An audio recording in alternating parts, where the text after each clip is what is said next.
seja bem-vindo, seja bem-vinda novamente a mais um Hora da Saúde. Começa mais uma edição desse programa, que é uma produção do Hospital de Amor, que busca levar informação de qualidade sobre saúde básica para você, aí na sua casa, em todo o Brasil. Toda mamãe de primeira viagem já recebeu aquela dica de como fazer a melhor papinha, aquela da receita da avó, da tia, da cunhada e até da sogra. Mas de lá para cá, os tempos são outros e as informações são novas. O que não é novo é que cozinhar é como um carinho, e esse é o momento de fazer com essas informações o carinho que vai fazer o seu bebê crescer e se desenvolver com saúde. E para me auxiliar nessa missão, eu convido agora o Dr. Marcelo Gobo Júnior, meu parceiro de programa. Olá, Dr. Marcelo. Olá, Glaucia, tudo bem? Alimentação e carinho, tudo a ver? Tem tudo a ver.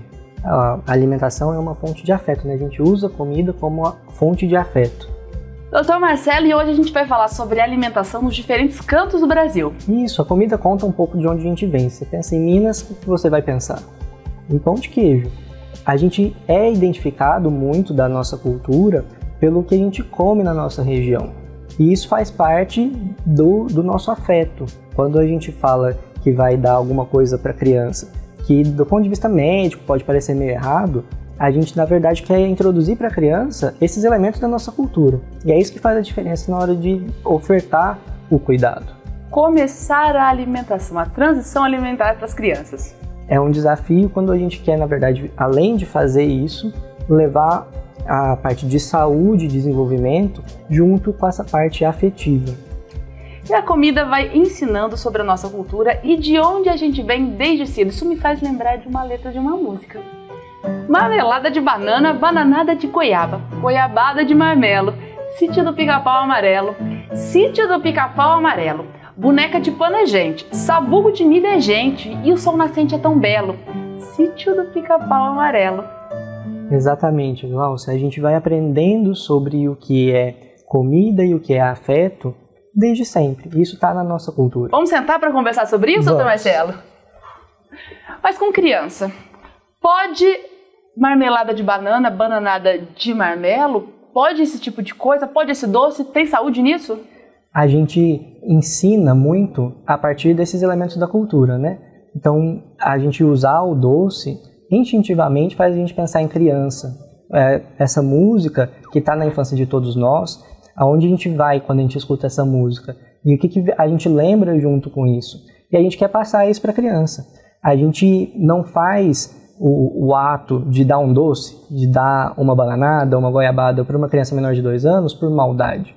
A gente não quer prejudicar, mas a gente acaba gerando dificuldade para o desenvolvimento dela a partir disso. Mas o que a gente quer entregar? A gente quer entregar afeto, a gente quer entregar saúde através desse hábito, né? Desse hábito alimentar. É isso que a gente precisa desenvolver, adaptar esse conceito para o mundo do real, né? Não o que fica funcionando muito bem no livro, dentro do consultório, mas no real, na vida das pessoas. Como é que é isso? Entendi. Doutor Marcelo, até os 6 meses, o leite materno é o alimento ideal para a criança. Ele oferece tudo o que a criança precisa para crescer e se desenvolver, sem necessidade de nenhum outro alimento, nem mesmo a água. Além disso, pelo leite materno, a criança percebe sutilmente os sabores da comida consumida pela mãe. Isso facilita a aceitação dos alimentos que ela passará a receber. A partir de 6 meses de idade, a criança precisa de mais nutrientes e de outros alimentos que devem ser oferecidos juntamente com o leite materno. Nessa idade, a maioria das crianças é capaz de fazer movimentos de mastigação, mesmo antes de surgirem os primeiros dentes. Demonstra interesse pelos alimentos e também gosta de participar das refeições com familiares. Interessante esse assunto, doutor Marcelo. E aí, fica a primeira pergunta. O que é a transição alimentar? Existe uma fase em que a criança ela vem do aleitamento materno exclusivo. E é um marco do desenvolvimento que coincide com um marco de mudança e de transição na vida da mãe também.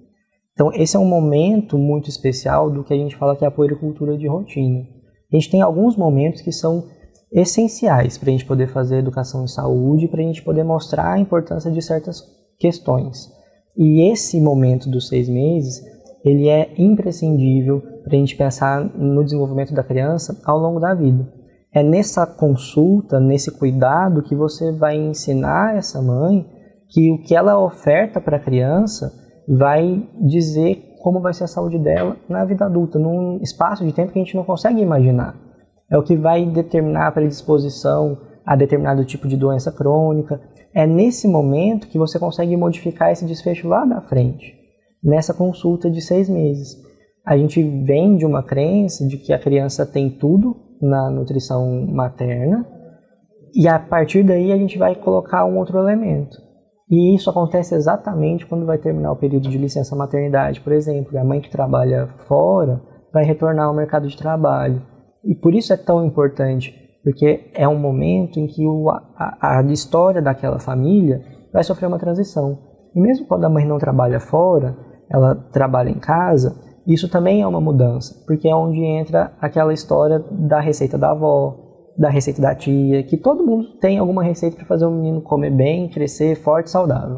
Quando a gente fala em transição alimentar, é a mesma coisa que introdução alimentar? De certa forma, sim. A gente, pensando no linguajar mais comum, a gente pode entender como esse mesmo momento. Do ponto de vista técnico, é um pouquinho diferente, porque a transição ela é um momento que você vai modificar a dieta, introduzindo os elementos que não existiam antes, mas a alimentação já estava estabelecida. A introdução alimentar é o primeiro contato, né? Doutor Marcelo, e qual a importância desse processo? O que ele vai representar na vida daquela criança? A gente faz alguns diagnósticos na infância e o diagnóstico alimentar é um deles, porque isso está intimamente ligado com a questão do crescimento e do desenvolvimento saudável. Que peso vai ter o meu filho? Que altura vai ter o meu filho? Existe uma programação genética a respeito disso e existe uma programação do ambiente. E a alimentação é uma coisa que influencia muito essa determinação do ambiente. Para que esse processo ele aconteça da melhor forma possível, com maior eficácia, é preciso primeiro consciência dos pais? Sim. Sempre a educação é um meio de transformação e de tomada de decisões a respeito da sua própria saúde. Então, quando você informa um pai, informa uma mãe a respeito de como eles podem modificar a história de vida da criança, isso faz toda a diferença, né? A gente precisa entender, enquanto profissional da saúde, que os nossos interesses em cuidar dessa vidinha é igual. E, às vezes, os atritos, eles acontecem porque a gente não colocou isso no primeiro plano, na hora de começar a conversar e a poder educar em cima disso. Doutor Marcelo, e a transição alimentar, ela não tem nada a ver ou tem alguma ligação com o contexto social da família? Tem tudo a ver. Quando a gente entende que o ato de se alimentar, e a gente já comentou isso daqui em outros programas com mais detalhes, mas tem a ver com afeto, tem a ver com cultura, a identidade, a gente vai inserir a criança nesse contato. Então, se você pensa, qual que é a comida da minha infância, a gente vai introduzir nesse momento essa vivência para essa criança. Então ela vai começar a se reconhecer como parte daquela cultura, daquele ambiente. E claro que a realidade socioeconômica e ambiental vai ser determinante nisso, na hora que eu vou escolher, na hora que eu vou ter acesso.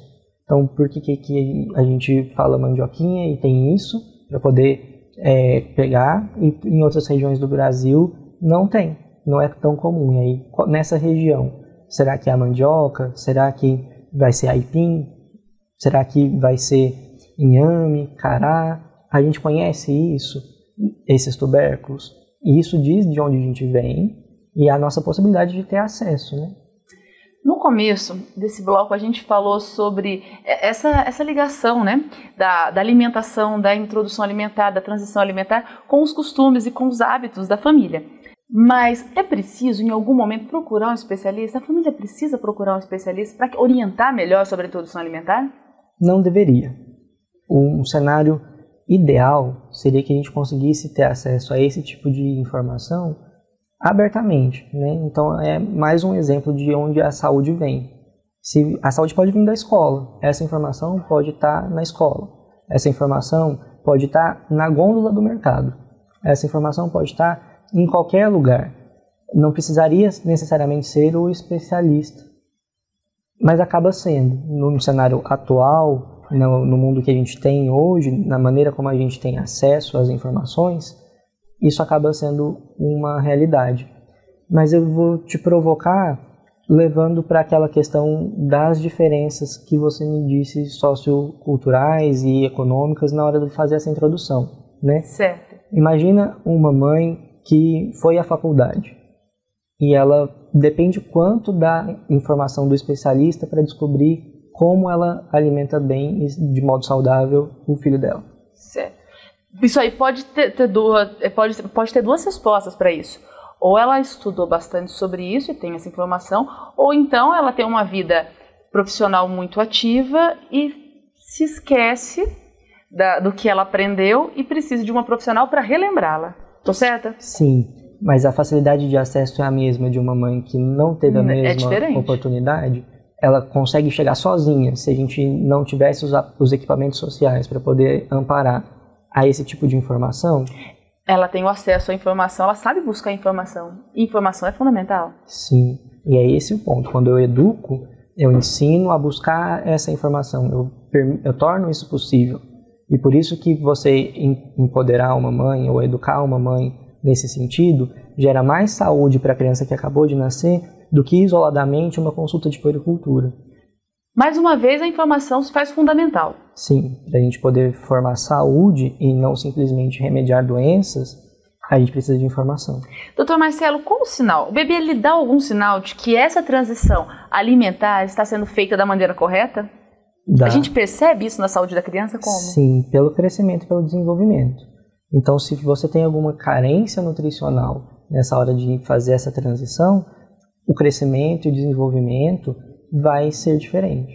Tanto do ponto de vista cognitivo, da inteligência, então com que idade a criança vai falar, vai andar, talvez isso seja modificado pelo quanto você vai ofertar de nutriente para essa criança, como também ganho de peso e de altura, que não vai ser o esperado para a idade se tiver falta de caloria e de nutrientes.